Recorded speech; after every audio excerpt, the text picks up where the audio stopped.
Flavia Costa es la invitada esta semana de Manuel Antonio Carretón en Tras las Líneas, programa de la Radio Universidad de Chile, que en nuestro canal siempre tenemos el placer de poder reproducir para ustedes. Radio Universidad de Chile presenta Tras las Líneas, conversaciones con Manuel Antonio Garretón, Premio Nacional de Humanidades y Ciencias Sociales. Programa producido en el Departamento de Sociología de la Universidad de Chile con el auspicio del Centro de Estudios de Cohesión y Conflicto Social, COES. Muy buenas tardes.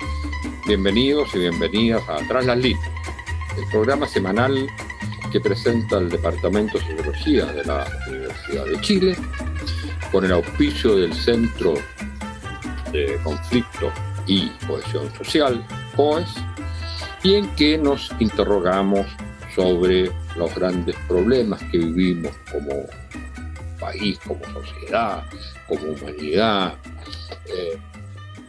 a partir de o desde la perspectiva de las ciencias sociales.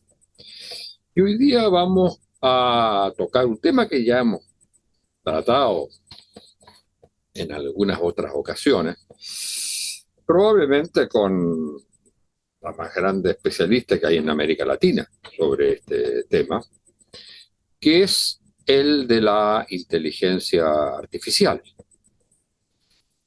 Pero no solo, no los aspectos estrictamente técnicos, sino realmente qué es lo que está ocurriendo en la humanidad y en la sociedad con el desarrollo de la inteligencia artificial.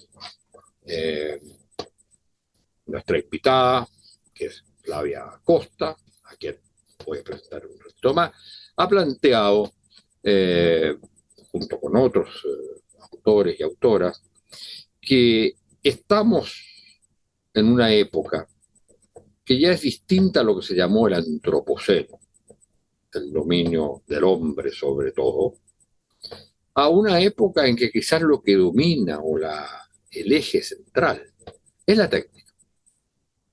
Y que lo que hoy día se llama inteligencia artificial es precisamente el punto más avanzado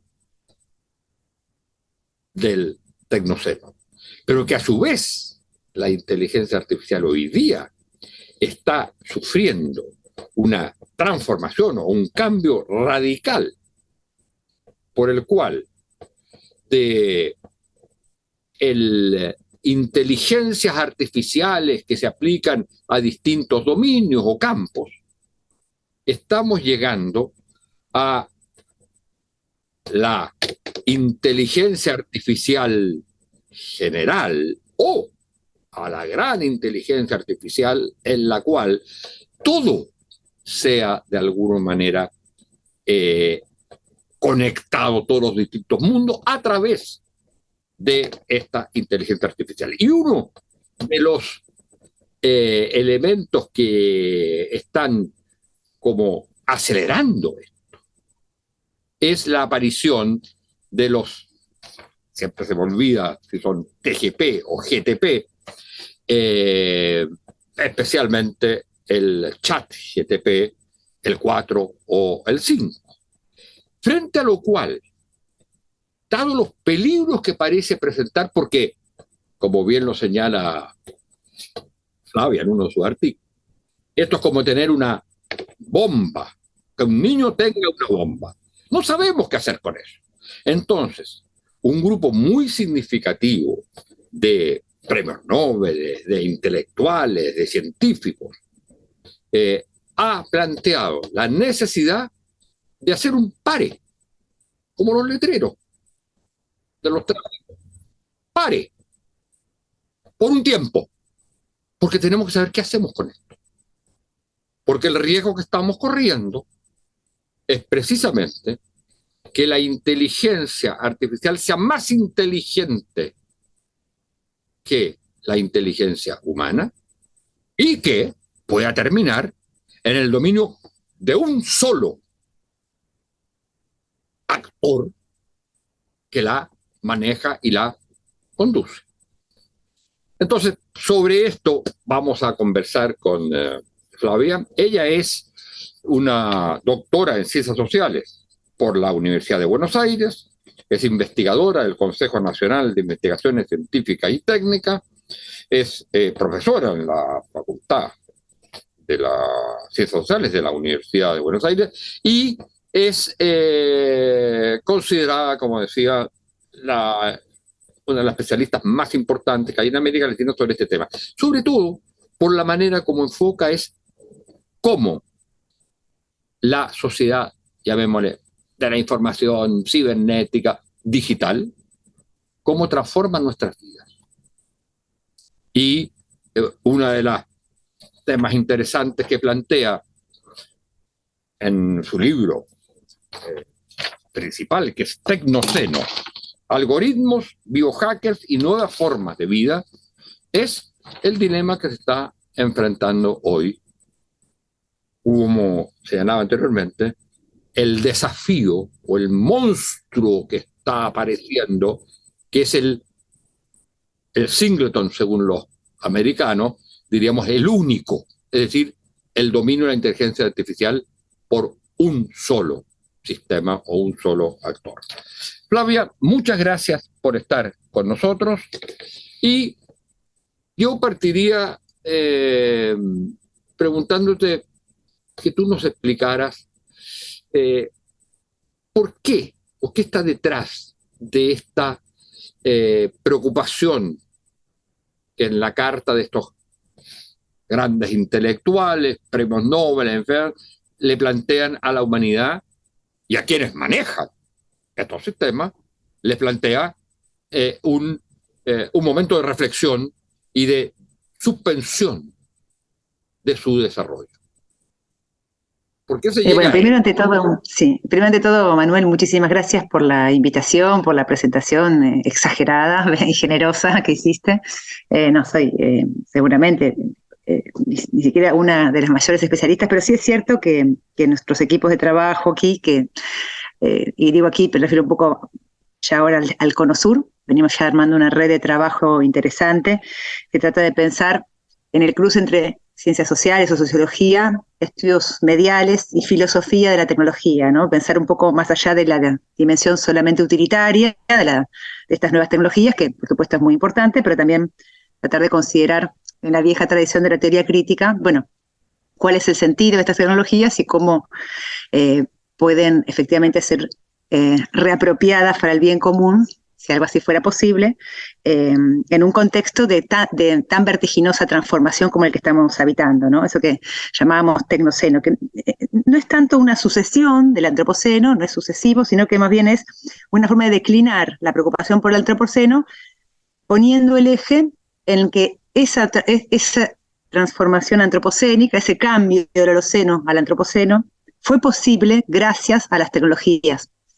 Por supuesto la nuclear, por supuesto las petroquímicas, por supuesto las biotecnologías, pero además también a estas tecnologías de la digitalidad que habitualmente no aparecen en la agenda del antropoceno y sin embargo son fundamentales para entender dónde estamos, cómo hemos llegado hasta aquí y en parte, como uno podría decir, bueno, hacia dónde podemos imaginar que estamos yendo.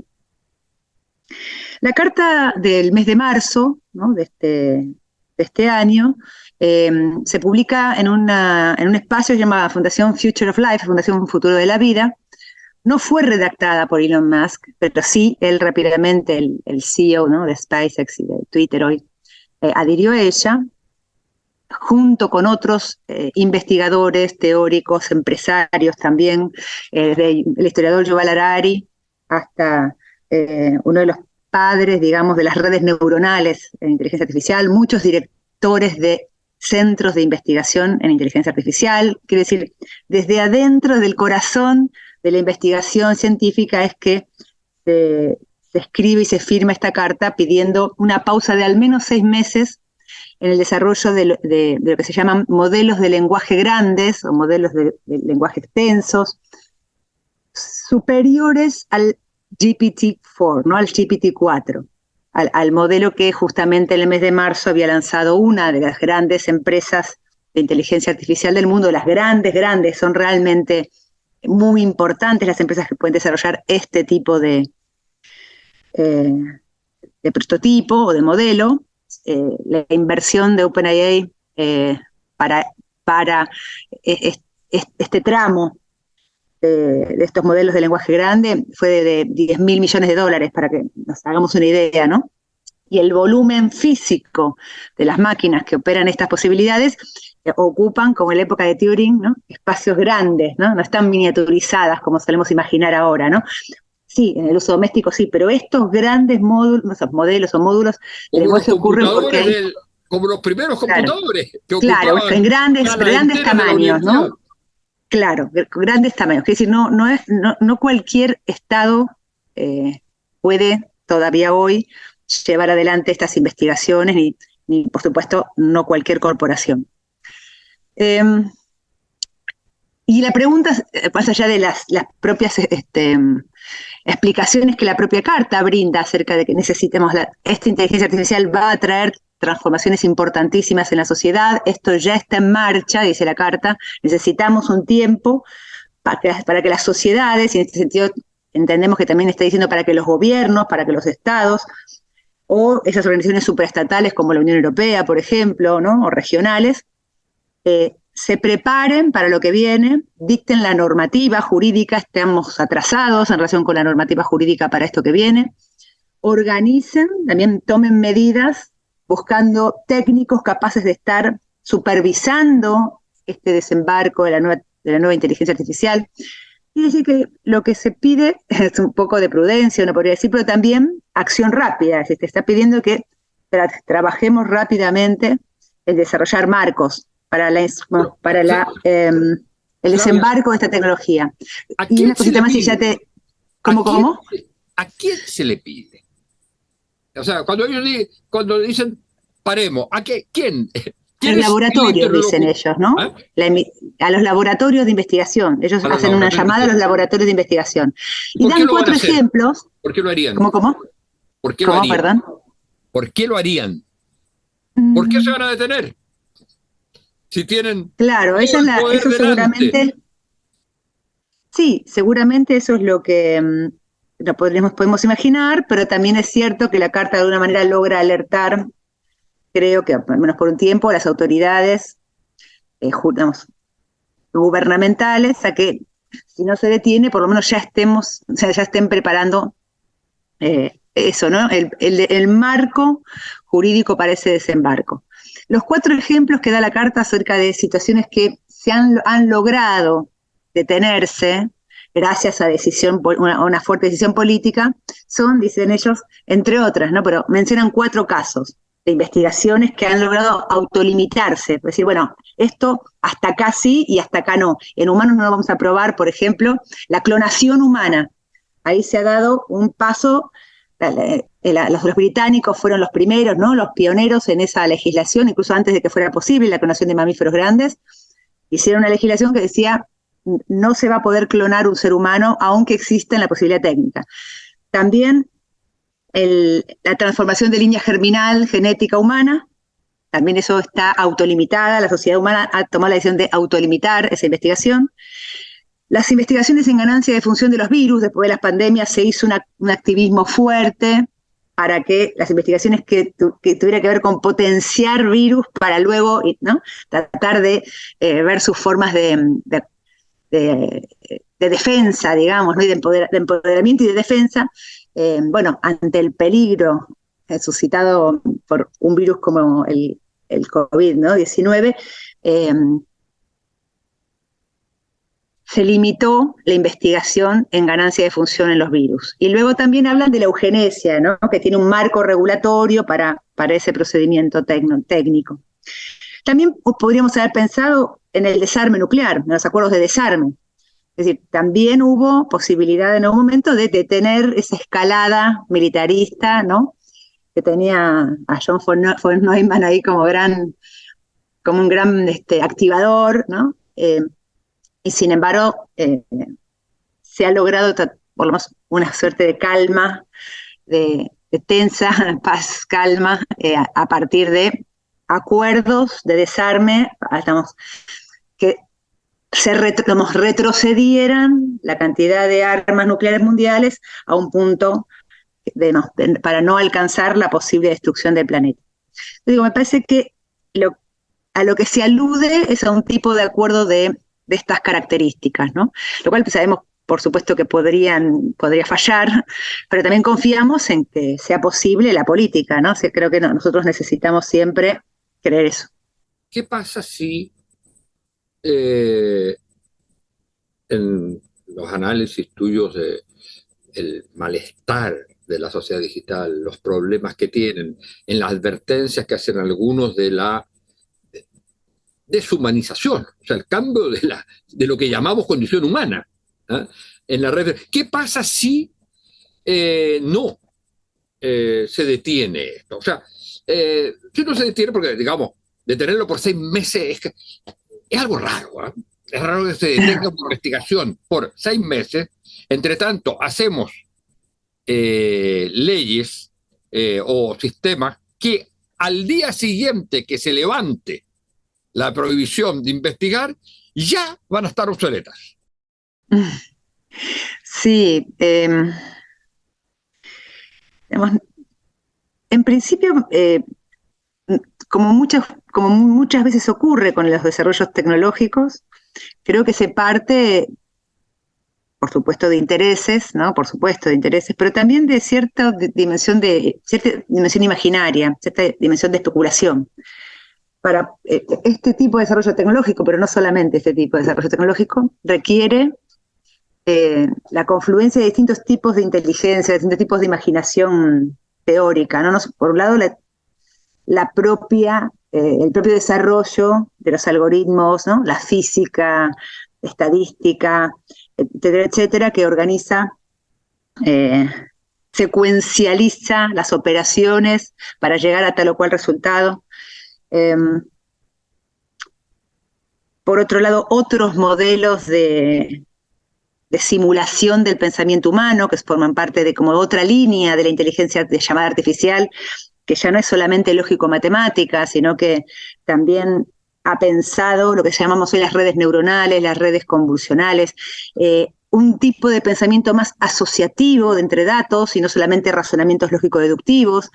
Entonces, esas redes operan de una manera bastante más parecida a un cerebro más complejo que el solo razonamiento lógico-matemático, y pueden establecer asociaciones a partir de los datos dados sin que necesariamente medie entre ellos una deducción simple, ¿no? Bueno, es bastante más complejo explicar, pero digamos, son vías distintas del desarrollo de esta tecnología, algunas que expanden, aceleran, multiplican geométricamente un modo de razonamiento de los seres humanos, que es el lógico-matemático, y otras que buscan algunas otras formas de imitar, de algún modo, algo de razonamiento humano, ¿no?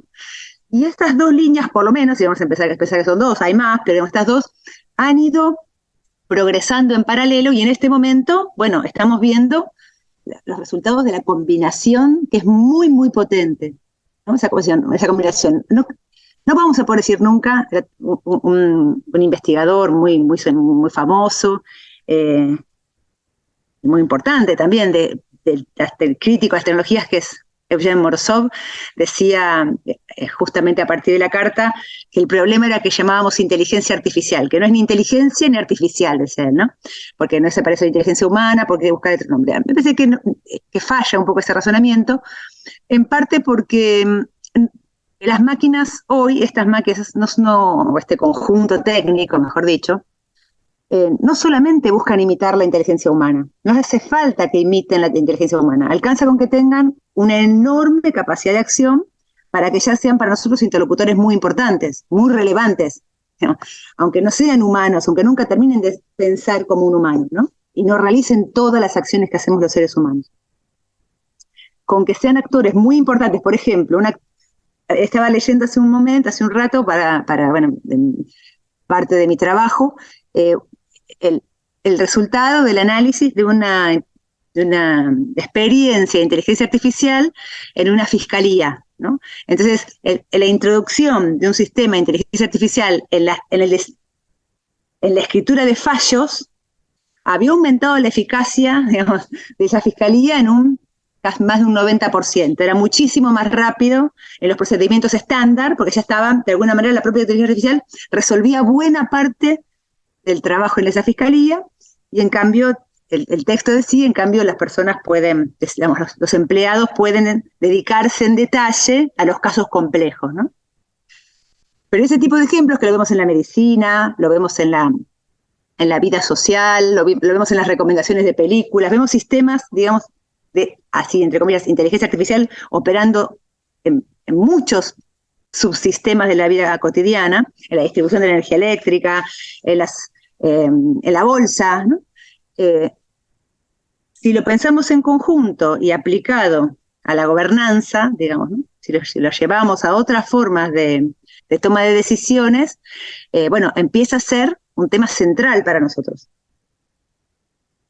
¿Dónde vamos a aplicar inteligencia artificial? ¿Cuáles son los campos en los que vamos a aceptar esa ayuda, ¿no? de ese tipo de procesamiento muy veloz, muy veloz de información, esa imitación incluso del lenguaje humano, esa imitación muy detallada y muy ajustada de muchas de las habilidades estándar de un profesional contemporáneo?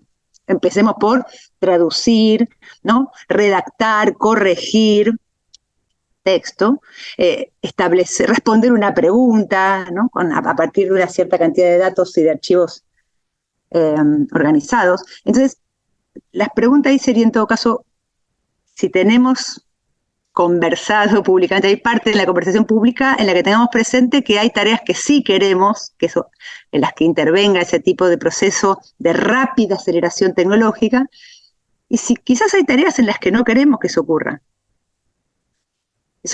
Esa conversación pública no nos la hemos dado, por ejemplo, hasta ahora, más allá de lo que hagan las grandes empresas ahora de desarrollo con estos 6 meses, ¿no? Desde que en nuestros medios, en nuestros países, no nos hemos dado esa pregunta. ¿Queremos que ingrese la inteligencia artificial en las tareas de la industria cultural? Por ejemplo, en el diseño de música para adolescentes, ¿no? En el diseño de las imágenes visuales que nos rodean todo el tiempo, las imágenes, ¿no? Con las que vamos a convivir, en la redacción de nuestros textos, en la redacción del guión general de las series de televisión. Bueno, pero eso es está lo que... ocurriendo independientemente que lo queramos o no queramos. Sí, lo otro también va a ocurrir, sí, está ocurriendo. Porque, digamos, pero vuelvo a decir, esa discusión no nos la hemos dado. Y entonces la idea de los 6 meses, digamos, va en ese sentido, de parar los 6 meses. A mí me parece que no tiene, o sea, no cabría especular mucho más acerca de los 6 meses que lo que la propia carta dice. Sí. En el sentido de que la carta dice, bueno, necesitamos, o por lo menos dice, bueno, esperemos a ver ese impacto. Yo creo que es mi opinión personal, por supuesto, pero creo que el mayor objetivo, y creo que está logrado de esa carta, fue impactar en la opinión pública con este tema, ¿no?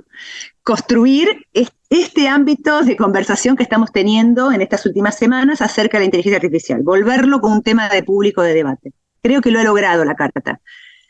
Claro que para que esa conversación tenga un cierto nivel, y bueno, todos tenemos que aprender de qué estamos hablando, interpretar de qué estamos hablando. Y entonces sí, lo que decíamos recién, lo que entre los dos conversábamos recién, era tratar de unir acontecimientos que hoy ya nos parecen bastante cotidianos, ¿no? De la industria cultural, ¿no? Las recomendaciones en línea, los grupos de pop, de diseño, ¿no? Que ya aparece cómo suena un grupo y después se buscan los integrantes, digamos, ¿no? Cómo se diseña una serie de televisión, etcétera. Y ahora aparece el temor a que eso también entre, por ejemplo, en el sistema educativo, ¿no? Primario, secundario o superior. Entonces, tenemos respuestas como la del Estado de Nueva York, que prohibió el ChatGPT en enero de este año, lo prohibió. En Hong Kong también lo prohibieron. Italia, sobre el final del mes de marzo, prohibió en todo el territorio el uso de ChatGPT por problemas de seguridad. Entonces uno dice, bueno, claro, esa posibilidad también existe, ¿no? La posibilidad de que Lo que uno los... sí, perdón, lo que uno entendería ahí es que esa prohibición corresponde un poco a lo pedido en la carta. Es decir, paremos, porque nada dice que después no se puede volver con eso. Pero Claro. si hoy se continúa con esto, vamos a tener, por ejemplo, una transformación, pero yo diría monumental, radical del sistema, de lo que son los sistemas educacionales, sin saber si lo queremos, ¿ah? Y sin que podamos, como humanidad, no digo como grupo, porque va a ser un grupo el que controla eso, pero como humanidad sí que podamos controlar cuál es el cambio necesario en la educación y cuáles son las cosas que no deben cambiar en la educación. Porque si uno piensa esto estoy hablando desde mi ignorancia, pero si uno piensa esto sin ningún control, yo creo que esto significa el término de los sistemas educacionales como lo hemos conocido, de la idea de educación en sistema y de la idea de universidad. Si es que esto no tiene una forma de control, de regulación y de combinación, de nueva combinación de lo que llamamos inteligencia artificial con lo que sería la clásica inteligencia humana. Sí, bueno, las respuestas fueron y siguen siendo, ¿no? Porque estaba recién mirando, Alemania estaba también viendo si prohibía o no el chat. Ya un instituto de investigación en ciencia política en Francia mandó un correo electrónico a los estudiantes diciéndoles que si usaban este chatbot no podían volver a la universidad. Bueno, digo, esto aparece también como ¿Cuál instituto de ciencia política? ¿Cuál? ¿El SOSPO? El Instituto de Ciencias Políticas de París. Sciences Po, exactamente. Claro, el Sciences Po. Claro. Entonces, bueno, si tenemos esa reacción, yo creo que en parte esa reacción tiene que ver con lo que dice la carta, ¿no? Analicemos que aunque estamos usando, no tomemos una apropiación acrítica, completamente acrítica de toda tecnología que llega, entendamos que es una herramienta de doble filo, como se suele decir, pero está bien, o sea, es correcto. Quizás no es verdadero, como diría Heidegger, pero es correcto decir eso, ¿no? Esas son herramientas que tienen un poco farmacológicamente el remedio y el veneno a la vez, ¿no? Entonces, hay que tratar con ellas con cierto cuidado, hay que entender, ¿no? De límites, terapéuticos, ¿no? ¿Cuál es el límite del uso de este material o no? O de esta herramienta. Por otra parte, bueno, es un poco más que una herramienta, ¿no? Sí. No, adelante. Te interrumpí. Termina No, que me parece eso, que es un poco más que una simple herramienta, porque lo que está en el horizonte de estos lenguajes, estos modelos de lenguaje grande, es una metatecnología, no es una herramienta, es un conjunto técnico que es, en verdad, la posibilidad de múltiples herramientas, porque en verdad, si lo que son modeladores del lenguaje, como dice Harari, el lenguaje es nuestro sistema operativo, no es una herramienta más. Es a través de lo cual hacemos casi todas las cosas, digamos, ¿no? Entonces, si lo que hacen estas máquinas tan potentes es modelizar el lenguaje, e incluso, bueno, varios lenguajes al mismo tiempo, porque para ellos no tienen una lengua materna y una no materna, ¿no? Pueden trabajar con la sintaxis y las semánticas, ¿no? De múltiples lenguas, y eso también va a dar a esas máquinas una enorme potencia creativa que quizás un nativo de una lengua, por más que sea muy políglota, nunca va a tener ni el acceso a todo ese archivo que esté en esas máquinas, ¿no? Que esté disponible en esas máquinas, ni tampoco toda la capacidad de las asociaciones que son, otra vez como decíamos, físicas, materiales. Nuestro cerebro no es ilimitado, tiene una capacidad de asociación y una cantidad de datos. Podemos hacer que esos datos, puede haber abundancia, pero nunca serían comparables a la cantidad de datos a los que acceden estas máquinas. Por eso son tan rápidas, entre otras cosas, porque tienen una capacidad de asociar a una enorme velocidad y una cantidad de datos, de archivos, que uno diría, bueno, ellos son, cuando uno se encuentra con un individuo maquínico de esta especie, de esta nueva especie, digamos, ¿no? No es como un individuo humano, ni tampoco es como un individuo exactamente así, ¿no? Son individuos maquínicos que concentran la información de generaciones y generaciones y generaciones de ciencia muy sofisticada, de matemática muy sofisticada, de física muy desarrollada, y además acceso al archivo de bibliotecas del mundo entero.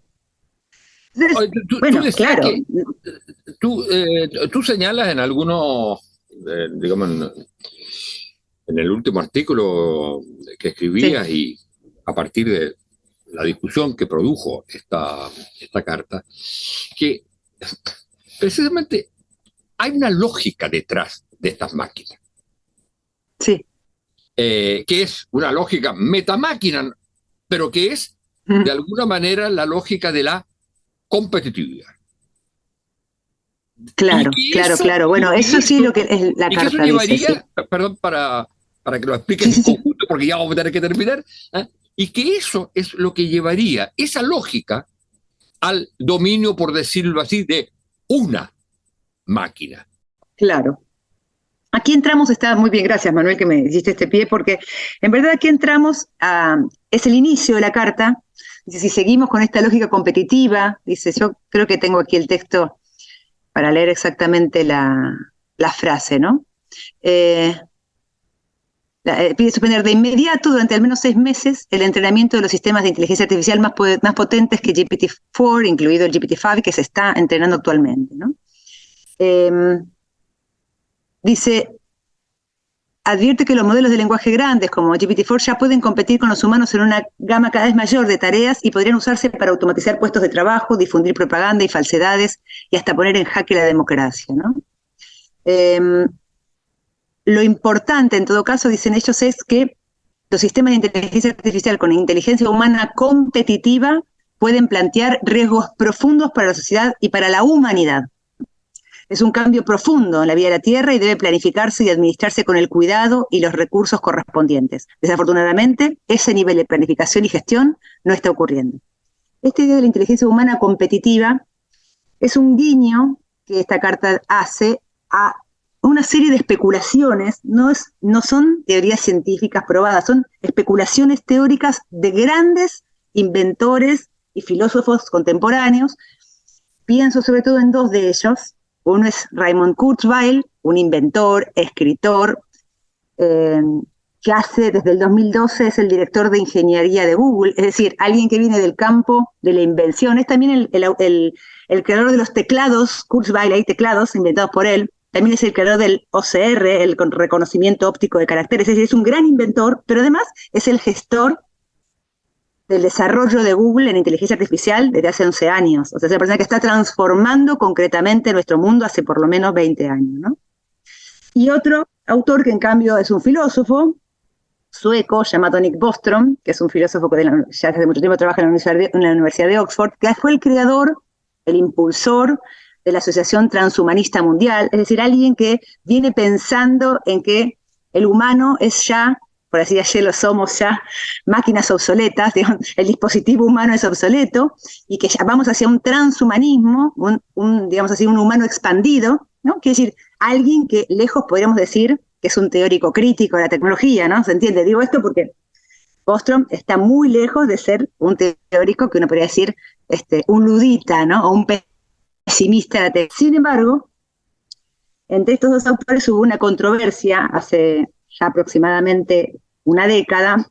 El primero de ellos, Raymond Kurzweil, el ingeniero de Google, publicó en el año 2005, entre las muchas publicaciones que él venía haciendo ya desde la década del 80 del siglo pasado, una que se llama La singularidad está cerca. Es una proyección, es una predicción, una proyección. Él dice, bueno, hay una suerte de ley de rendimientos acelerados, también en la informática. Nosotros lo ponemos en relación con lo que Bill Stephen llama la gran aceleración del antropoceno-tecnoceno. Decimos, bueno, las tecnologías informacionales también están por dar su gran salto de aceleración, dice Kurzweil, proyectando hacia el futuro.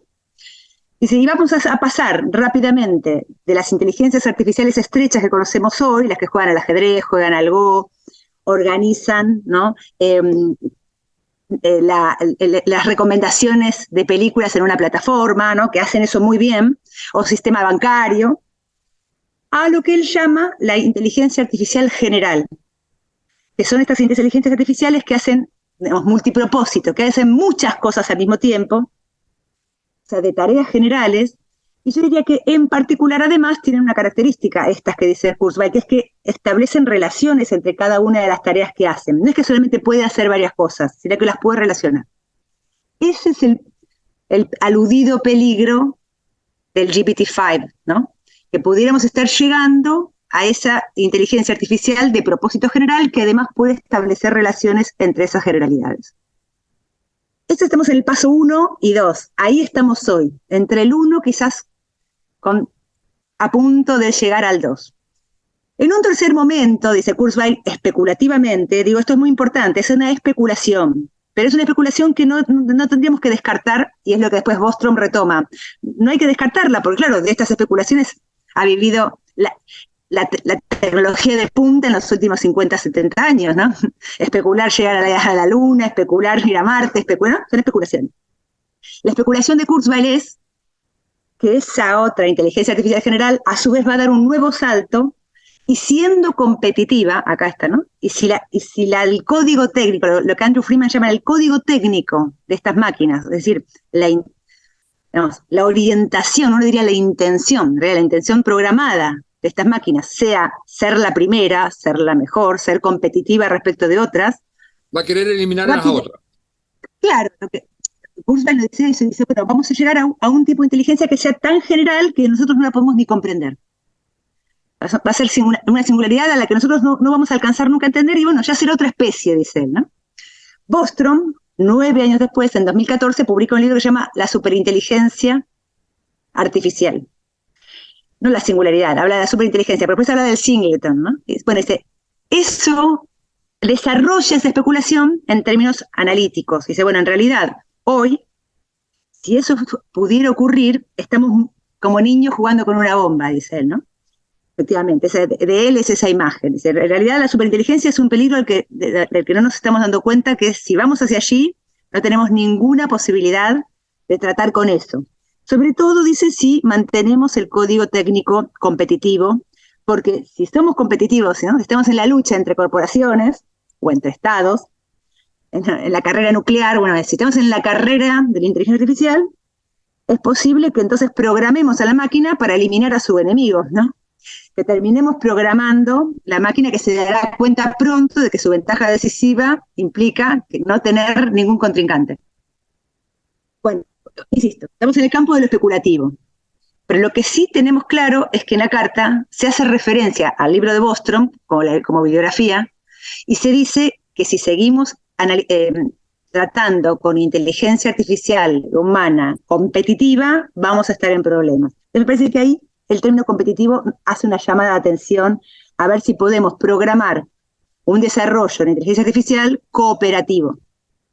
Un desarrollo de inteligencia artificial que, digamos, que sea verdaderamente abierto para la humanidad, no cerrado sobre sí mismo, ¿no? No propietario, no para solamente esas grandes corporaciones. Y ya ahí tendríamos una primera enorme conversación. La segunda conversación curioso, que también... Sí. Vamos a tener, pero es curioso que en esta carta quien haya participado y que sea el iniciador de la carta haya sido nada menos que Musk. Sí, no es el iniciador, pero sí fue uno de los que rápidamente adhirió, ¿no? Él viene diciendo esto hace tiempo. También Harari viene diciendo esto hace tiempo. Y antes Harari no era un teórico, no era tan crítico a las tecnologías, y hace por lo menos 2 o 3 años, sobre todo con la pandemia, Harari hizo un giro en su discurso acerca de las máquinas, ¿no? Es mucho más radical que lo que era antes en su perspectiva crítica.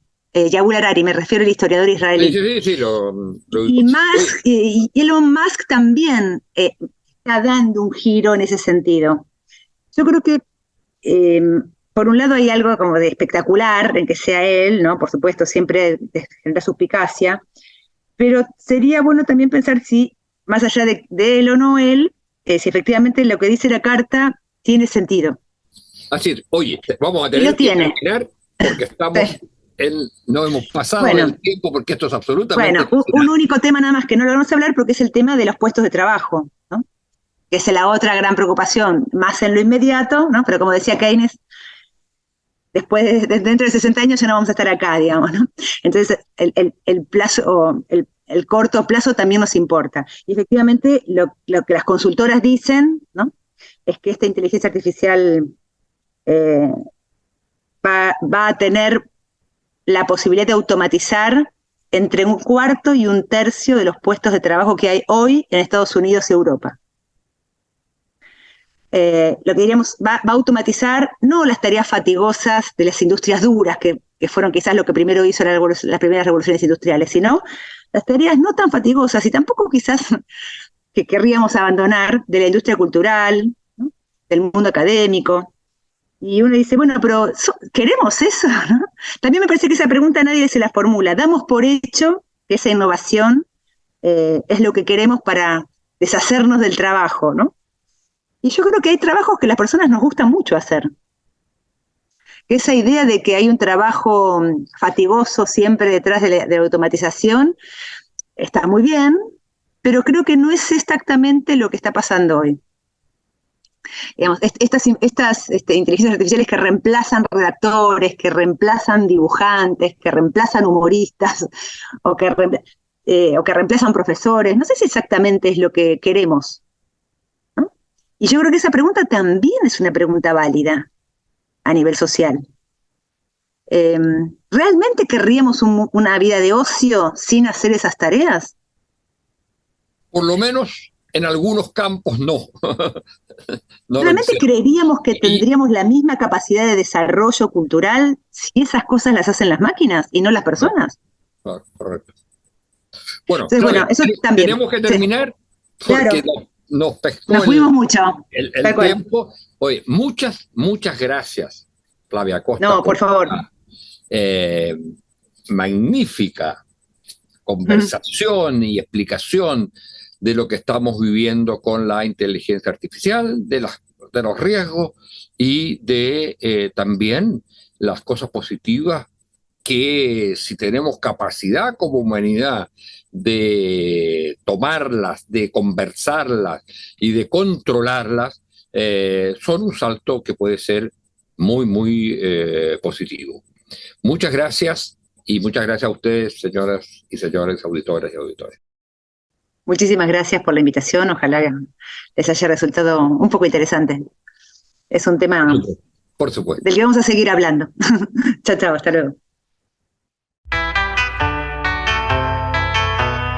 Radio Universidad de Chile presentó Tras las líneas, conversaciones con Manuel Antonio Garretón, Premio Nacional de Humanidades y Ciencias Sociales. Programa producido en el Departamento de Sociología de la Universidad de Chile con el auspicio del Centro de Estudios de Cohesión y Conflicto Social, COES.